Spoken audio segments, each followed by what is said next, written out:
안녕하세요. 대담한 사람들의 정은혜입니다. 바다의 생태와 자원을 지키기 위해서 먼 바다를 누비면서 활동하시는 분들이 계십니다. 수산과학 국제옵서버, 정말 생소한 이름인데요. 오늘 이윤길 씨를 만나서 한번 이야기 들어보도록 하겠습니다. 안녕하십니까? 안녕하세요. 이윤길입니다.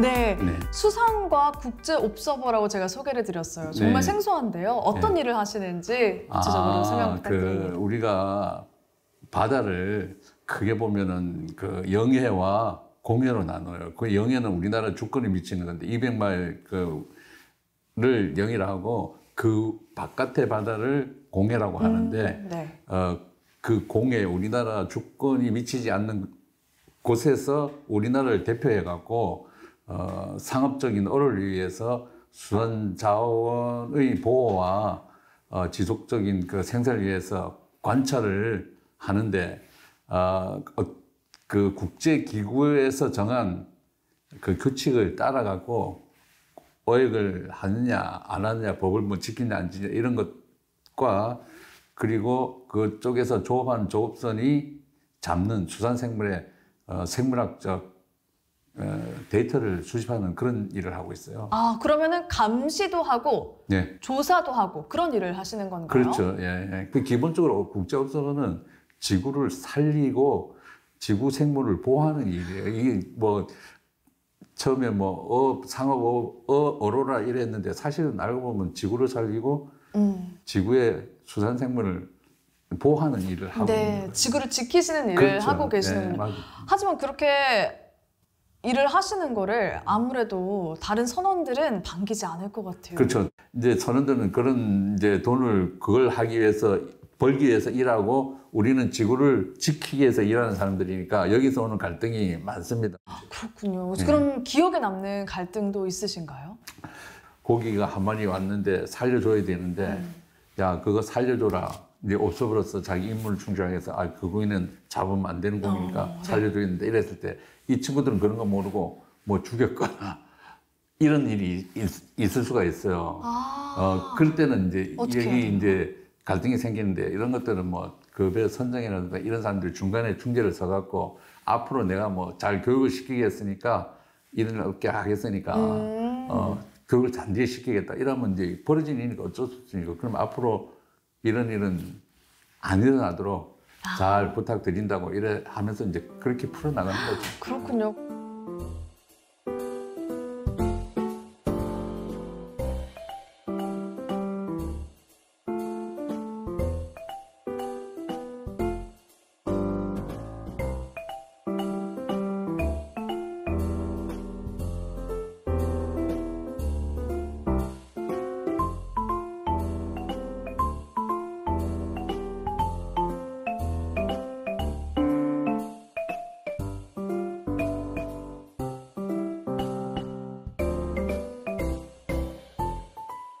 이 일을 하신 지는 얼마나 되셨어요? 저는 이 일을 한 지 보다 2014년부터 했으니까 한 10년 이제 됩니다.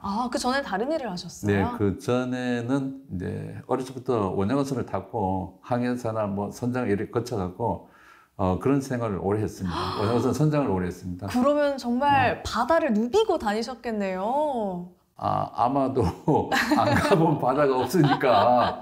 네, 그러셨을 거예요. 예, 그렇게 되겠죠. 저는 뭐 하여튼 오대양은 다 다녀봤으니까. 정말 아름다운 바다의 모습도 겪어보셨을 테고요. 좀 힘들었던 경험도 있으셨을 것 같아요. 좀 기억에 남는 일이 있으신가요?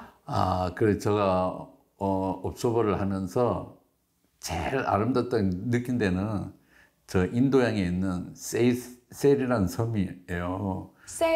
세이셀이라고. 네. 그 나라 사람들이 사는 곳은 우리나라 한 60년대, 70년대 풍경이라고 저희들이 자랄 때 어떤 풍경이니까 거기가 가장 인상 깊었고 어떤 그 평화로운 그런 기운을 느꼈어요. 말 그대로 개발이 좀 많이 안 돼서 옛 모습을 계속 간직하고 있는 공간이군요. 그리고 또 나쁜 기억 하나는 좀 위험했던 일인데 한 4, 5년 됐나 그 남극에 메로라는 고기를 잡으러 가는 배들이 있어요. 한국 배들이. 예. 그 배를 타고 남극 한 80도 사우스까지 내려가다가 얼음 떠내려오는 빙산에 갇혀갖고 2달 동안 꼼짝 못하고 갇힌 적이 있었어요. 배 안에 갇히신 거예요? 얼음 때문에 배가 움직이지 못하는 얼음 거예요? 안에 거쳐갖고 얼음이 움직이는 대로 떠내려가는 거예요. 그러니까 이게 우리가 그 옛날에 영국에 세클턴이라는 그 남극 탐험가가 있었는데 네. 그 양반이 인듀어런스라는 배를 타고 남극으로 갔다가 갇혀갖고 배가 완전히 산산조각이 나서 깔아앉는 그런 일이 있었어요. 딱 그 상황에 딱 됐는데 배를 확 이렇게 막 와갖고 쪼으면 철이라도 이게 막 쭈그러들어요. 쭈그러드는데 예. 이 쭈그러드는 소리가 지금까지 이 세상에는 없는 소리예요. 그 소리를 맨날 같이 듣고 밤마다 한 2달 정도 버틴 적이 있었어요. 그때 그 기억이 네. 많고 그 애도 많은데 하여튼 그런 기억들이 제일 힘들었던 그 기억이에요. 배 생활을 오래 하시다 보면은 갑갑한 일들도 좀 있으셨을 것 같아요. 보통 저희들이 한 6개월 이상 이렇게 3개월 이상 바다에 떠 있다 보니까 육지가 엄청 그리워요. 그리운데 그 3개월 동안 먹 씻고 막 이래야 되잖아요. 바다에서, 배에서. 네.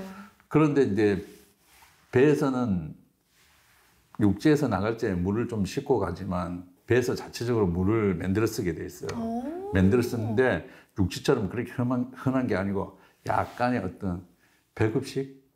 그래갖고 하루에 한 번 샤워를 할까 말까 해요. 그러다가 이제 입항을 하게 되면 그때 들어와서 이제 씻고 호텔에 그 따뜻한 물로 팍 씻고 이렇게 딱 있으면 야, 이게 옵서바하는 맛이구나. 뭐 이런 그런 즐거움들을 느낄 수가 있어요. 그런 이제 재밌는 일도 있고 위험한 일도 있고 그래요. 그러네요. 네, 다양하게 많은 일들이 일어나죠. 네. 네.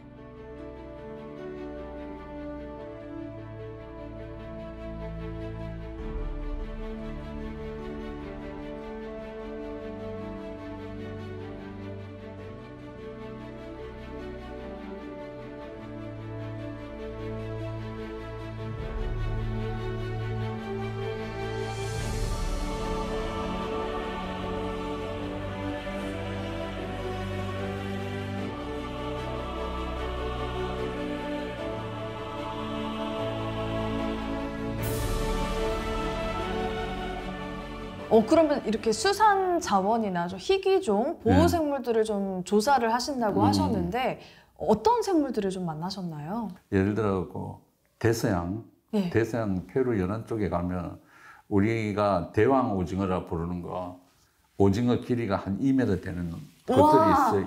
엄청 큰 거. 한 번도 본 적이 없어요. 아, 그렇죠. 네. 그건 실제로 좀 보기가 어려운데 엄청 커갖고 사실 우리도 그걸 보면 무서워요. 워낙 크니까 고기가 오징어가 2m가 되니까. 예, 그런 것도 봐왔고 또 인도양 같은 데는 또 우리나라 또 다이버들이 아주 좋아하는 만타레이라고 그 가오리가 엄청 큰 게 있습니다.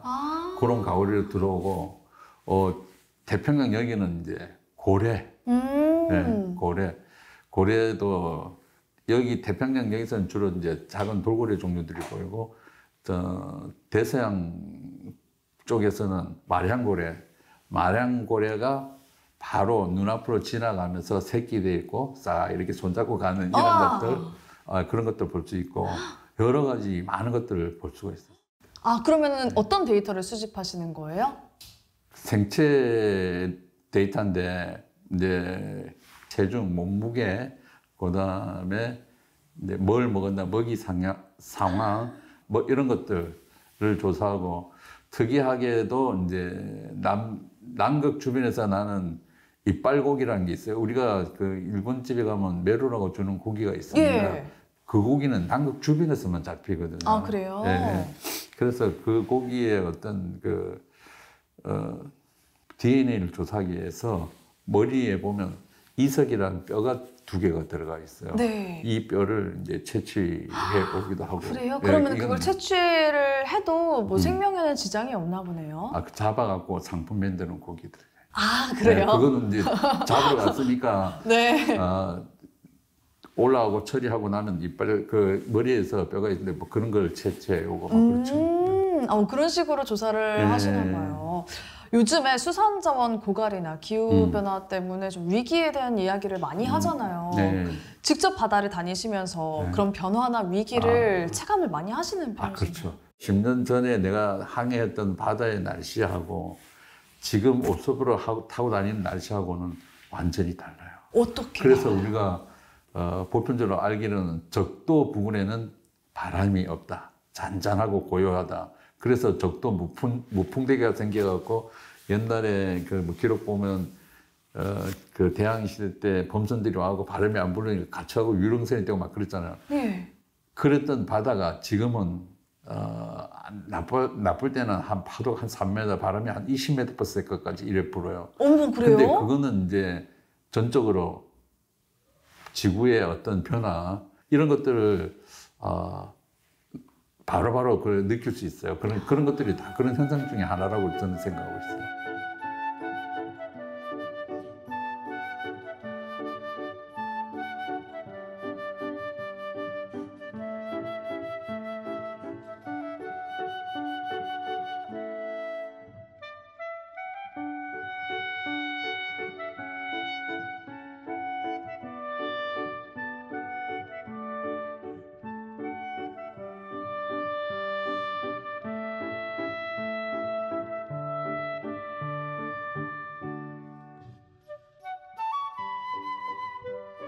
이제 앞으로 또 바다와 관련된 다른 일을 계획하고 계시나요? 네. 바다를 대상으로 문학 활동도 좀 하고 있어요. 문학 활동이요? 네. 어떤 일을 하시죠? 저는 그 바다를 대상으로 해양시도 쓰고 해양 소설도 쓰고 뭐 시랑 소설이요? 네네. 와. 이 옵서브를 하면서 들어오는 정보가 굉장히 많아요. 선장할 때보다 옵서브를 하니까 일단 수산 생물에 대한 자료나 아니면 그걸 잡고 있는 사람들이나 이런 걸 이제 멀리서 내가 바라보면 관찰을 할 수가 있어요. 이런 네. 정보를 다 모아서 대한민국에서 제일 노벨상이나 탈 수 있는 문학 작품 한 권. 좋아요. 그게 꿈이에요. 정말 평생을 바다에서 보내셨다고 해도 과언이 아닌 것 같은데 나에게 바다란 또 어떤 존재인지 너무 궁금해요. 바다에 있을 때는 육지에서 느끼지 못한 어떤 자유?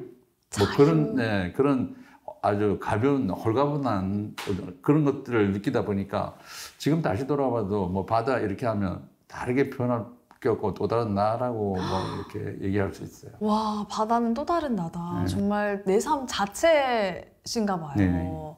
네, 이렇게 바다는 정말 아낌없이 다 내어주는 그런 존재잖아요. 그쵸, 근데 예. 기후 변화나 또 무분별한 어업 네. 속에서 정말 많이 아파하고 있습니다. 네네. 근데 이렇게 국제 업적으로서 일을 하시면서 바다와 지구를 또 지키시는 일 하고 계신 것 같아서 앞으로도 꾸준히 응원하도록 하겠습니다. 감사합니다. 네, 고맙습니다. 오늘 네. 이야기 즐거웠습니다. 네, 감사합니다. 네.